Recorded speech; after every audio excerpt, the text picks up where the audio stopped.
Good day, good day, good day, good day. Hey, right now, thank each and every one of y'all that helped rebuild the Real Brian Glaze Gibbs YouTube channel.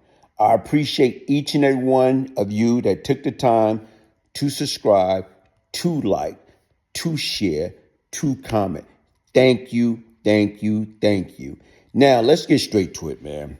Okay, what's hot topic? What's in the algorithm? They talk about Dexter Issac and King Tut. So right now, where it's like I've been listening to it, I heard about it a while ago, and I did a piece about it, through what Gully say. So anyway, right now, Dexter Issac and Tut was together. So while they was together, okay, and according to Dexter Issac' own words, him and Tut was talking about it.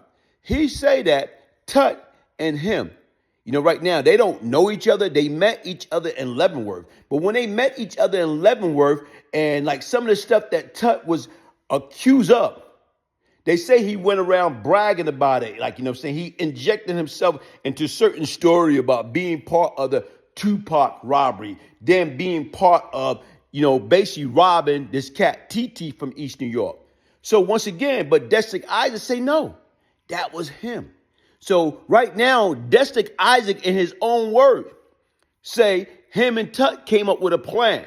So that plan was that he wanted reaching out to his co-defendant that's out in the street that was part of these robberies. So he claimed he reach out to them and try to get them, hey, look, man, Tut wants y'all guys to go to the court or go to lawyers and basically say it was y'all guys that did it to help him out. And they both say F Tut. Because once again, despite the statute of limitation was over with, that they couldn't be charged with it, they did not want to take no chance. So now imagine, okay, you incarcerated, okay, and saying you incarcerated for something you didn't do. But now you know this information. You've been in jail, 20 years? What the hell are you supposed to do with this information? Do you supposed to sit back and say, well, you know what? I'm from the street. I ain't no snitch. I'm not going to tell. I'm just going to act like I never had this information. Or you're going to do whatever you need to do. Get it to your lawyer. Get it to whoever you need to get it to try to help you get out. Now, let's fast forward. What happened? Dexter Issac, he did an interview with Gully TV. And right now, and probably some other people. So he went on YouTube, and basically saying the same thing, that Tut didn't have nothing to do with it, that it was him and his people that did it. Wow. You don't think here it is, anybody in their rightful state of mind going to take that and utilize that and help them to get the hell out? Despite he didn't get out immediately. I don't think he got out until 13, 14 years after the fact. Even in 2023, he tried to use what he was trying to use, and the judge still denied his appeal. And they wound up reinventing it and submit it in 2024. So I want y'all to listen to Dexter Issac, and I'll be back.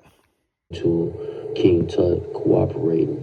Now, I'll put the paperwork in the link, but y'all get in the comments and y'all let me know what y'all think, man. It's definitely Cloud Chaser TV. Also, this is just part one. It's a few different parts. Y'all got some questions. He actually gonna be calling back very soon. So if y'all got some questions, leave them in the comments and we'll get them answered. Gang. What up, what up? Yo, what's going on, bro? What's up, gang? Oh, man. My people just played a tape for me. Huh? King Tut, he came online and he was basically telling the Tupac story as well as speaking on you. I'm not sure if you heard it. Have you heard it yet? Yeah, I heard some of this stuff and shit. That's why I called the cut to clear this shit up. Tut is a fraud, man. He's a super fraud. He up there telling a lot of lies and shit. I don't know. He been, I guess he's clout chasing out there, or, he got a lot of niggas on his line. So he's trying to make himself look like, he's this innocent motherfucker. But, he been jacking a whole lot of my shit, my crimes and my shit from back in the days, because my little man Shamik lived around his way. He used to go tell him all the shit we was doing. and he started motherfucking putting himself in the mix like he was really there, trying to build up his little street creds, you know? But let me tell you something. I met Tut at Leavenworth in around 2000, and we lived in the same unit in B Upper, okay? And Tut, I came up with a plan. So I exposed his ass because he was running around claiming he did rob Tupac, he did all this other shit. So, you know, cool, because when you're a real jack boy, you try to fly under the radar. You're not going to tell that, you know, people that you're doing this, you're doing that. You know, you want to, you know, as Puffy once says, no, real bad boys move in silence, you know, and that's me, trying to be on the low. But just wrecking out one day on the yard with me and some of the homies on the beaches, I decided to question him. He was claiming you robbed Tupac. What did you take? Describe the jury to me. And he got stuck. He couldn't answer these questions. You know, if you did this, you know, what type of gun did Tupac have on them?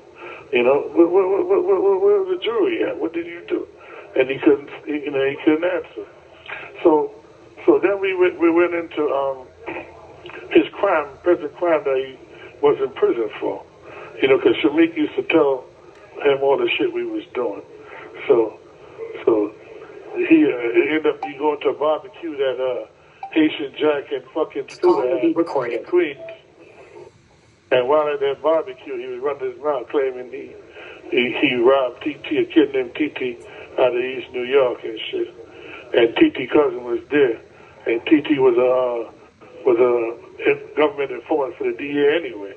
So when the dude called TT and told him that Tut here saying you robbed it, stuck him up, TT called and told on his ass, and had his girl go to court and testify on him.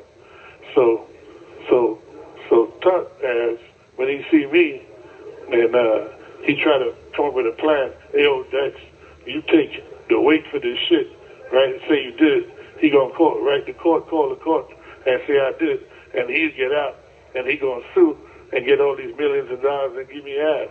I told the nigga, fuck out of here with that bullshit. You know, my boys that did the crime with me, I didn't even fuck with you in the street. I didn't talk to you. My little man, Shamel, that lived around your way, used to tell you shit. I told him I'm going to call Shamel and I'm going to call L.A.